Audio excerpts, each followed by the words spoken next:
Welcome friends. இன்றைக்கி நம்ம டேஸ்டியான போலி தேங்காய் போலி எப்படி பண்ணலான்னு பார்க்கலாம் வாங்க.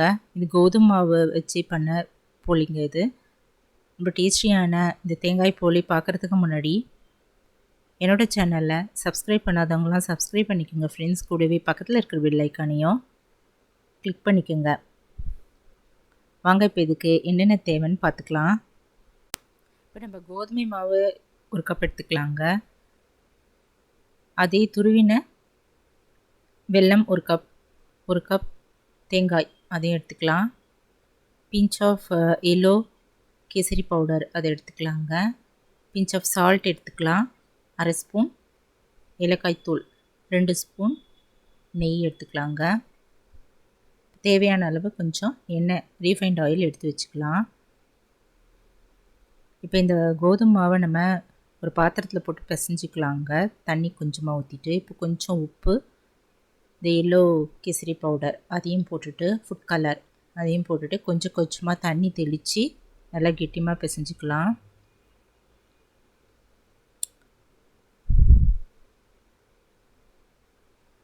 இது போல் பிசைஞ்சு மேலே கொஞ்சம் நெய்யும் எண்ணெயும் தடவிட்டு நம்ம மூடி வச்சிடலாங்க. இப்போ நம்ம அந்த தேங்காவை மிக்ஸி ஜாரில் போட்டு அரைச்சிக்கலாம். கூடவே ஏலக்காய் தூளும் போட்டுக்கலாங்க. இது போல் நைஸாக அரைச்சி எடுத்து வச்சுக்கலாம். இப்போ இது பூர்ணம் தயாரிச்சுக்கலாங்க. இப்போ அடுப்பில் ஒரு பாத்திரம் வச்சுட்டு அதில் 1/4 டம்ளருக்கும் குறைச்சலாக தண்ணி ஊற்றிக்கலாங்க. அதில் இந்த வெல்லத்தை போட்டுடலாம். வெல்லம் நல்லா கரைஞ்சி வரட்டும். நல்லா கொதி வந்ததும் இதை வடிகட்டிக்கலாம். இப்போ இன்னொரு பேனில் நல்லா வடிகட்டிட்டு அதில் இந்த அரைச்ச தேங்காய் விழுது போட்டுடலாங்க. நல்லா கெட்டியாக வர வரைக்கும் கரண்டில் நல்லா அப்படி கிளறி விட்டுட்டே இருக்கலாம்.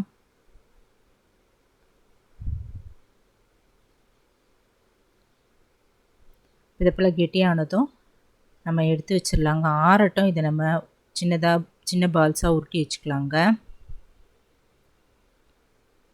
இப்போ ஸ்டவ் ஆஃப் பண்ணிவிட்டு இறக்கி வச்சுக்கலாம்.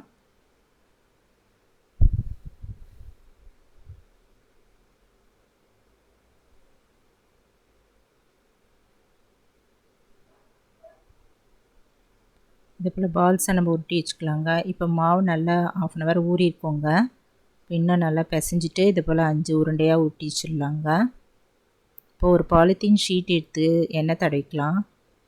ஒரு உருண்டை எடுத்துகிட்டு இது போல் கிண்ணமாக பண்ணிவிட்டு அதில் இந்த நடுவில் இந்த பூரணத்தை வச்சு மூடிடலாங்க.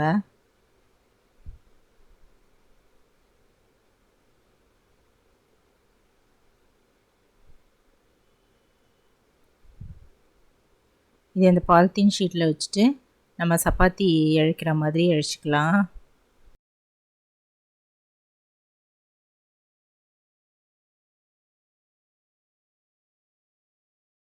கொஞ்சம் தடவிட்டு இப்படி மடித்து விட்டுட்டு நம்ம அந்த சப்பாத்தி கட்டையில் இப்படி இழைச்சிக்கலாங்க. இப்போ அடுப்பில் ஒரு தோசைக்கல் போட்டுட்டு நல்லா காஞ்சதும் கொஞ்சம் எண்ணெய் ஊற்றிக்கலாம். இப்போ நம்ம அந்த இழைச்சி வச்சுருக்கிற போலியை இதில் போட்டுடலாங்க. சுற்றிலும் நெய் ஊற்றிக்கலாம்.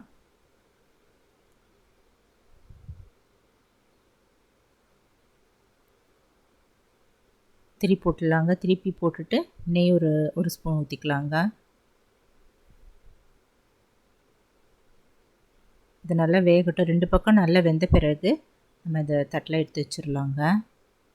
நல்ல டேஸ்டியான தேங்காய் போலி தயாராகிடுச்சுங்க. நம்ம இது மைதா மாவு சேர்க்காமல் கோதுமை மாவு சேர்த்ததால் உடம்புக்கு ரொம்ப நல்லது. இதை எல்லாருக்குமே செஞ்சு கொடுக்கலாங்க. ரொம்ப நல்லாயிருக்கும்.